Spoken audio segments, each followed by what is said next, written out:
Told my colleague I'm job hunting after she got the promotion over me, and now the workplace is awkwardly silent and tense. I've been at my job for 8 months now, but I've actually known my manager, deputy manager, and another colleague for years.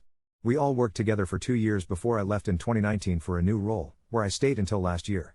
When I was discussing my return with my manager, I told him straight up, I have ambition, and the main reason I was leaving my previous place was that I was working at a manager's level without the recognition or the pay. He reassured me, saying there would be a restructuring happening sometime this year as people retired or left, and he remembered how good a worker I was. I'd certainly be considered for one of the senior or managerial spots. So, fast forward 8 months, I've passed my probation with flying colors and performed well. There's also a colleague from my last job, a 36-year-old woman, who became a close friend over the last couple of years. I even know her husband from way back. I was the one who encouraged her to apply here and put in a good word, because she's genuinely brilliant at what she does, a quick learner, highly proficient, and has been thriving since she joined in May. I've even been training her myself. Ironically, I left my previous workplace because they refused to consider anyone for a promotion, yet the moment I left, they promoted her and gave her a pay rise in an effort to keep her. Last week, I took annual leave. When I came back, my manager pulled me aside on Monday for a private chat. He wanted me to know before the rest of the team, the restructure was happening, and they were creating a new supervisor role. The promotion? It was going to my colleague. He could see I was gutted and, when I pressed him for a reason, he told me that although I'm great at my job, he believed she'd be better suited to a managerial position and had more appropriate qualities. Plus, having senior experience at her last place looked better to upper management. I made it clear that I wasn't happy. I've always wanted to be a manager. He tried to mollify me, saying I'm an incredible employee, probably the most reliable in the team and technically the best, but in his eyes, I just didn't have the qualities he associates with a manager. After that, I just tuned out, feeling completely deflated, and went back to my desk. When he announced her promotion to the team, everyone congratulated her, all smiles and excitement, while I just stayed quiet. Later, I sent her a message trying to joke about it. We've always had a bantering sort of friendship. Thanks a lot for nicking my job, mate, really appreciate it. She replied with a wave of sympathy, no, I'm so sorry, I feel so bad. How are you feeling? I was honest, told her I thought I'd have to start looking for another job. I couldn't see myself staying after something like that. She seemed genuinely upset and asked if it was because of her. I said it basically was, and she pleaded with me not to leave. I'll need you now more than ever. I told her she'd be fine, just so long as she didn't follow me to wherever I land next and snatch the promotion again. I tried to keep it light but, after that, she didn't respond. Just 2 blue ticks. For the rest of the week, I've been doing only the bare minimum, especially on my work from home days. Updated my CV, started searching for other jobs. She's tried to talk to me, as have other colleagues, but I just want out. I feel like I don't belong there anymore. Update 1. Before I get into my update, I want to clarify something that's been weighing on me. A lot of people have called me out for how I reacted to my colleague's promotion, for how I treated her, and yes, I'll admit it, my behavior wasn't exactly professional. I absolutely own up to that. But you have to understand where I'm coming from. When I accepted this job, one of the major reasons was because I told my manager that one of the main reasons I left my previous company was the constant promise of a promotion that never materialized. He assured me I'd have a chance at a senior role here. Then, twice, I ended up training this colleague, only for her to become my manager. Now, I have to report to her, take instructions from her, and pretend everything's fine. This exact scenario has happened to me before, and it never ends well for me. The person who gets promoted always lets it go to their head and ends up treating me like I'm beneath them. So, here's what happened next. On Tuesday, my manager pulled me aside for a one-on-one. He told me people had noticed how down I've been, that I'm not acting like myself, and since our last meeting he wanted to check in on how I was doing. I didn't hold back. I told him straight, I felt hurt by all of this. If I'd known this was how things would go, I never would have left my last place, and I certainly wouldn't have recruited my old colleague in. He insisted the decision was purely professional, that it wasn't about me personally, and gave me some feedback. Apparently, she's calm under pressure and doesn't make the small errors I make when I'm stressed, doesn't take criticism personally, and never gets angry with people, even when they're angry with her. Meanwhile, I need to work on those last 2 points, in his opinion. And then came the inevitable. He told me I should give her my support, learn from her, and so forth. At that point, I was pretty irritated, but I just bit my tongue. He added that her last role had been senior on her CV, so it was easier to justify promoting her. She looked like a manager on paper, which makes his conversations with his own bosses simpler. He did make a point of stressing how valuable I am to the team, that I'm still the best worker, my technical and legislative knowledge is the strongest, and my data analysis skills are a huge asset. He specifically mentioned the bespoke report I created not long after I started. Apparently, even his higher-ups still comment on how valuable it's been. Just because you're not a manager, doesn't mean you're any less important, he said. I shot back that none of those words are going to give me the pay rise I want, or the satisfaction of reaching my personal and professional goals. That's when he suggested that maybe I shouldn't think of being a manager as the end-all be-all. Maybe, instead, I should look into a technical path, taking another level 4 technical qualification instead of the management course, making myself even stronger in my field and becoming the technician of the team, the go-to person for advice and developing departmental procedures.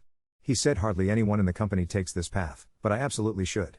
Even if it doesn't come with an immediate pay rise, he could use my case to argue with his bosses for an official, senior specialist role, one created just for me, that pays as well as a manager but doesn't involve people management.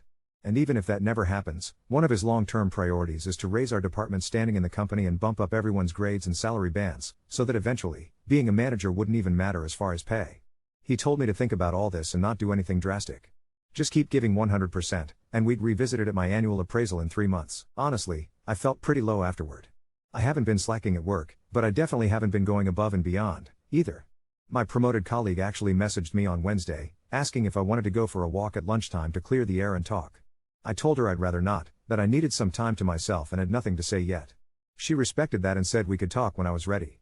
To be honest, I'm just tired. I'm sick of always being expected to talk things out with people in situations like this, especially when it always feels like everyone wants to push me in a certain direction or persuade me to see things their way.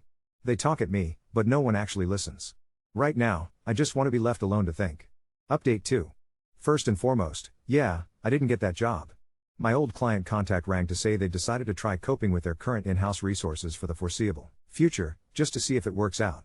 He emphasized how much they liked me, claimed I was exactly the sort of person they'd hire if they were hiring, and told me they'd keep my CV on file. If things didn't work out in the next 6 to 12 months, I'd be first on the list. Honestly, I think that's a load of bollocks. If I ever hear from him again, I'll eat my own arse. In the meantime, I've been firing off more job applications. There was one that actually seemed promising. A recruitment agent rang me and really talked it up. True to form, though, not long afterward I got the classic UK agent spiel. Sorry, you didn't get it, but we'll keep your details and get in touch if anything else suitable comes up. Everything else I come across is either offering less money or is way too far out to commute to without losing my mind. Still, I keep checking, staying selective, because I'm not desperate enough to just grab the first thing I see. Work, on the other hand, has become a real drag. I've mentally checked out now. I'm doing the absolute bare minimum, just enough to tick the boxes. I'm keeping strictly to my contracted hours, arriving on time, leaving on time, taking my full lunch break and not eating at my desk. It's become so obvious that people keep asking me if I'm alright. I just say, yeah, I'm fine. Even got asked for my usual barrage of dad jokes since it's been a while, but I just told them I didn't have any. The department's deputy manager, big boss's number 2, not the recently promoted colleague, came back from holiday on Monday. She started talking about this work experience person due in next month. She said the plan was for the new person to shadow me, and for me to train her, show her the ropes, and so on. Right then, I shut it down, told her I wasn't comfortable with it and suggested she ask someone else to do it. She wanted to know why, so I told her to chat with our manager or the newly promoted colleague about it. She just got quiet after that, and I haven't heard anything more. The manager's still working from home so I haven't seen him around. There's been all this new work landing in our laps because of the restructuring. There's this particular procedure we're now expected to handle. Some of my teammates, including the promoted colleague, were batting ideas around about how to get it done. Instantly, I could have come up with a game plan, create a new database or spreadsheet, get IT to write some code, draft up specific reports, set up a checking process. But I kept my mouth shut. When one of them asked, "What do you think? This is right up your alley, isn't it?" I just shrugged and said, "No idea. I think management should look at it." That was the end of my input. Now, the promoted colleague has started training directly with the deputy, learning the ropes for all the tasks she'll be taking over from both her and the manager after the restructure. She's even being included in management meetings and conference calls. I get to see it all up close, like having salt rubbed right into the wound. The social side isn't any better.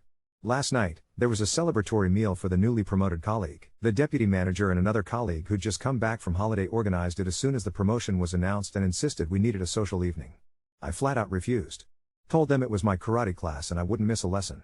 They kept pushing. "Come on, don't be a Grinch. You can miss one lesson, mate." No one would let me say no, so I just said, "I'll see what I can do," and ignored it for the rest of the week. Didn't turn up in the end. Got a handful of WhatsApp messages in the group chat and some texts, but told them I couldn't skip my class. Probably guaranteed they were bitching about me, which honestly just makes me laugh. Today, it's my work from home day and so far, radio silence, no messages from anyone, not even the usual barrage of questions. People are clearly catching on now. I wouldn't be surprised if, when I'm back in next week and the manager's in the office, I end up having a sit down with him and the deputy, for another chat. I can hardly wait, lol. Update 3. I wasn't expecting my day to unfold the way it did. As soon as I walked into work, my manager and deputy called me into the office. I could sense something was up from the get-go, but nothing could have prepared me for what they had sitting on the desk, a printout of my own posts, including the one where I talked about self-harm. My heart was pounding as they slid it over and asked if I could confirm that it was me. I was so stunned, I couldn't get a single word out. Anyone who knows me knows that I'm never usually speechless, but I just sat there, silent. The deputy asked if they could see my arms. I didn't even try to refuse, I just rolled up my sleeves and showed them. The reaction was instant, shock and concern written all over their faces.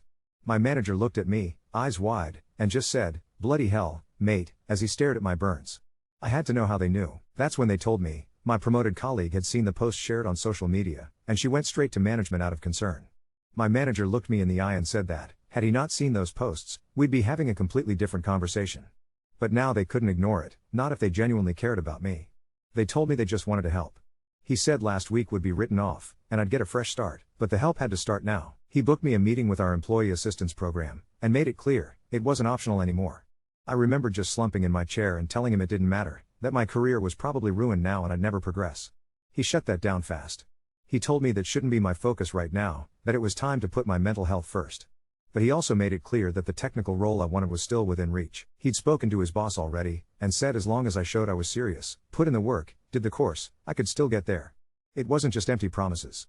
But I needed to concentrate on getting better before worrying about money and job titles. My deputy tried to talk, but she only got a few words out before her voice wavered. She told me reading my words reminded her of her dad, and she looked like she'd tear up herself. She couldn't keep going, so my manager stepped in. He told me he wasn't just a boss, but my friend, and he couldn't stand by and see me struggle alone. He wanted to help, genuinely. We agreed I could take the week off using my annual leave, just to clear my head. He offered to tell the team anything I wanted. I said just to tell them the truth. I'm not well, and I don't see the point in lying about that. We shook hands, and the meeting was over. Later, his boss pulled me aside. He was in the office today, and he quietly asked how I was. I just told him, honestly, that I wasn't doing so great. Then he rolled up his own sleeves and showed me his wrists, scars, old but visible. He said years ago he'd been in a bad place too, so he understands. He told me I could come to him anytime, for anything. That meant more than I could say. After all that, I messaged my promoted colleague and thanked her for looking out for me. She just sent back a little. It was a lot, but I'm glad people care. Update 4, apologies to those who have checked in on me, I'm still around. There was a point not long ago where I considered checking out entirely, but in some strange twist, the past few months have given me a bold new motivation to keep living, pure spite. It all started when, not too long after my last big ordeal, my team brought in someone new for a technical/compliance role. This was the position my manager always claimed I'd eventually be trained up for, but now, suddenly, she was ahead of me in the pecking order. I confronted my manager about this blatant slap in the face, but he brushed it off and insisted it didn't change anything about my future. The hypocrisy of it all hit a new low when he and my deputy manager then tried to rope me into training her, making me her so-called buddy. I flat out refused. The idea that I should teach someone who'd swept into a better position than me, after everything I'd endured, was just insult to injury. I told them, fine, let my recently promoted colleague take on that job instead. What made it harder was the fact that the new hire was actually a nice person. She'd ask me how to do certain things, but I'd just feign ignorance, pretending I didn't know how to do something I could practically do in my sleep. It was difficult to watch her fumble when I had the answer, but at this point, there was no way I would make someone else's life easier while mine was being made so much harder. Then it was time for my annual performance review. That's when my manager officially rated me as below expectations. The feedback was brutal, and it was clear the gripes had come from my own colleagues talking behind my back, nitpicking the same silly errors everyone on the team makes. But with me, it was somehow a mortal sin. After months of keeping meticulous notes anytime I saw these mistakes happen, I was ready. When he tried to call me out, I had receipts. Well, actually, you're marking me down for this, but this person did the exact same thing on this date and I kept my mouth shut. When confronted with the facts, my manager backed down, and I managed to fight my way up to meet expectations. Still, the whole vibe had changed. In his eyes, I transformed from an asset to an imbecile overnight. The beginning of 2026 really ramped things up. Suddenly, I found myself called into a meeting where they informed me I was being considered for redundancy. The official story was that every department needed to nominate someone due to a business downturn, but the reasons they gave were so paper-thin, it was obvious this was personal.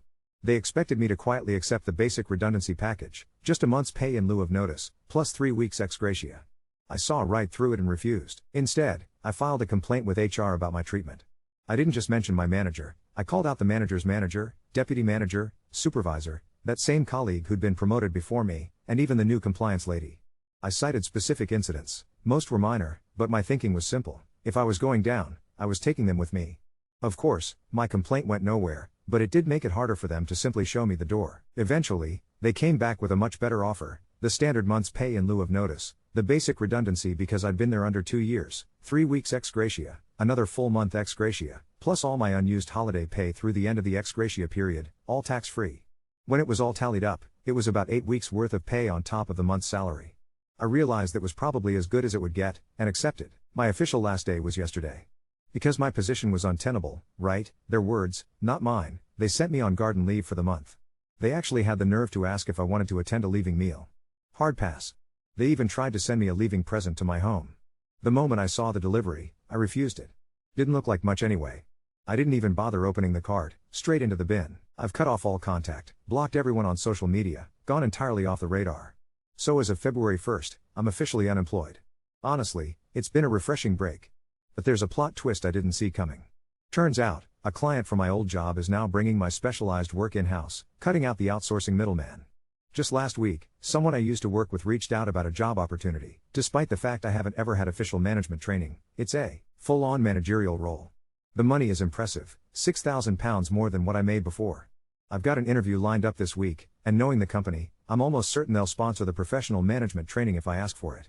It's funny how things turn out. Pure spite may have kept me going at first, but now I'm starting to see the potential for something much, much better. Update 5.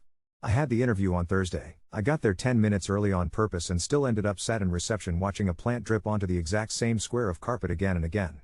The building smelled like new paint and strong coffee. The receptionist offered me water and my hands were shaking so much I nearly wore it. The panel was 3 people: head of ops, the compliance lead who used to be my client contact, and their finance bloke. No fluff. We're bringing X in-house in 3 months. Map it, the head of ops said, sliding a pen and an A3 pad across. The pen didn't work. I laughed, they laughed, finance ran off and came back with one that did. 40 minutes later the paper was covered.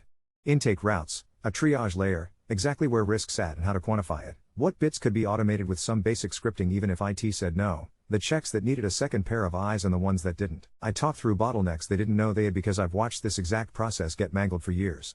The ops lead just kept nodding. The compliance lead asked about people stuff, how I'd handle 2 juniors, push back on scope creep, stop a senior from steamrollering a decision. I didn't pretend to be a guru. I told them what I've done before, what I got wrong, and what I'd do next time. I said I wanted formal training, CMI level 5 or Prince 2, because I didn't want to wing it anymore. Finance asked about numbers. We got into cost per case and time to resolution and I showed him how to show off his savings to his board without lying. He actually grinned. They rang me that evening at 7:12 p.m. Offer on the table, subject to references, £9,000 more than I was on, private medical, 4 days WFH if I wanted, 1 management qualification fully funded in year 1 and a green belt the year after if I stuck it. I nearly said yes on the spot but managed to swallow and ask for a sign-on. We don't do sign-ons, he said, then followed with, we could do a one-off transition payment of £1,500. I said I'd sleep on it and rang back 22 minutes later to accept. Start date, 4th March. They asked if I could do sooner. I said not without nuking my garden leave money. Keep your garden, ops said. We'll wait. Of course, then came the references. New HR wanted the usual, but also asked outright if there were any restrictions hanging over me. I sent them my settlement agreement. I'd never actually read it end to end before. Turns out the non-disparagement runs both ways. That ended up being handy because, surprise surprise, my ex sent over their sterile dates and job title on Friday and then, at 4:56 p.m., my phone rang with a number I didn't recognize. It was my old deputy manager, all clipped and professional, purely as a courtesy, to clarify context around my performance. I let her talk for 40 seconds, then told her that if she intended to say anything beyond start date, end date, role title and confirming no outstanding disciplinary, she might want to check clause 12 of the agreement we'd both signed, because I had, and I'd be more than happy to forward any recordings to legal. She hung up. New HR emailed me the next morning to say thanks for the docs, all clear, see you in March. I went for a long walk in the rain and didn't even pretend to be upset when my jeans stuck to my legs the whole way home. Yesterday, I got my kit. Laptop, security pass, a mug with the company logo like I'm 8 years old on a school trip.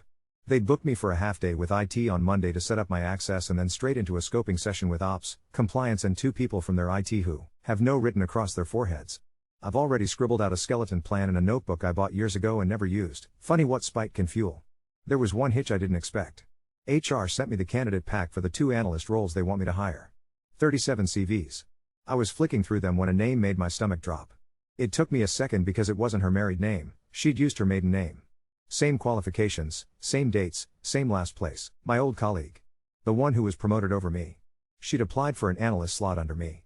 I stared at the screen for a long time. The file name she'd sent in was literally CV_final_final. PDF, which nearly made me laugh. I checked the email trail. She'd applied before they'd said my name in the advert, it just said compliance and technical manager. So unless she's psychic, she didn't know. For a minute I seriously considered firing off an automatic rejection and going to make a tea. Then I thought about sitting in a room opposite her again. Thought about her coming to me for sign-off. Thought about being the one who wrote her appraisal. I also thought about the day she sent that smiley face after tipping off management and probably keeping me alive long enough to get to this point. I sent a reply to HR, shortlist as normal. No special treatment either way. I've booked her a first stage interview like everyone else. If she's the best person for the job, she gets it. If she isn't, she doesn't. That's it. I'm not going to burn the house down just because I finally hold the matches. At lunch the ops lead rang to run through next week's agenda and dropped another curveball. The supplier that's losing the contract, my old outsourcing middleman, had lobbed in a snotty letter via legal threatening action if we used any of their proprietary methodology. I told him not to worry. I don't need their templates, I can build what we need from scratch with what lives in my head and a napkin. Legal's advice was the same, don't bring in anything physical, document what we designed from day one, and we're fine. The irony of them trying to ring-fence stuff I built for them on my own time wasn't lost on me. I wish I could say I'm cured and floating around like some enlightened monk. I'm not. I still wake up at 3 a.m. sometimes with my heart pounding, and it's not lost on me that if a single conversation last year had gone differently I wouldn't be writing this. But there's something else now, under the static. I can feel it when I sit down and sketch a process and the mess in my head suddenly lines up with neat little boxes and arrows. Call it purpose. Call it pettiness with a suit on. Either way, I'll take it. Update 6. First week and the building still smells like fresh paint and someone else's coffee. IT sat me in a windowless room with 2 monitors and a man whose lanyard had so many keys on it you could moor a boat with it. We did the dance. We don't do local admin. Fine. We don't allow macros. Fine. We don't whitelist Python. Fine. I asked what they did allow. SharePoint, Power Automate, Teams. I drew out a rough shape on the whiteboard and asked him if he'd be happy if we kept everything inside their kingdom of Microsoft and logged every click. He blinked and said, in principle. By lunch we had a service mailbox, a SharePoint library, and a flow that took in a test file and spat out a flagged list. He said, you're quick, like it was a bad thing. I said, I've been bored for a year. The scoping session in the afternoon was 4 people who'd clearly been arguing via email for months. Ops wanted speed, compliance wanted an audit trail you could take to court and win, IT wanted not to be blamed, finance wanted numbers they could weaponize. I put the pad in the middle and just started drawing. Intake split in 3, triage on a timer, risk weighting that doesn't rely on vibes, 2 checks not 4, exception route for the weird ones, and a hard stop for anything that smelled like scope creep. I told them I could build a proof in a week without touching a single line of code nobody owned. IT tried to say no and then realized I'd already promised not to use anything they'd have to support. Finance caught me on cost per unit and I told him I'd show him 2 versions of the truth, one that made his board clap and one that was actually true, and he could pick which one went in the pack. He laughed out loud and said, God, I've missed honesty. We had our fun with legal on Wednesday. Supplier dialed in with 3 people in suits and a 4th lad in a hoodie who didn't speak. Their program director, who, 6 years ago, once told me automating reports was reckless, tried to claim anything that looked like a red amber green dashboard was their proprietary IP. I said colors predated their company by a couple of thousand years. Our legal flicked a pen cap at me under the table like, steady. I promised we weren't lifting a single file, template, or macro. He tried again with methodology, and I told him methodology is a posh word for common sense written down. We agreed to a clean room approach and a joint knowledge transfer where they walk us through the why of their process whilst we pretend we've never seen a spreadsheet before. Call ended and Ops said, was that your old boss? I said, used to be. He shook his head and muttered something unprintable. Thursday was interviews. I booked a tiny meeting room with the world's loudest wall clock and set the chairs too far apart on purpose.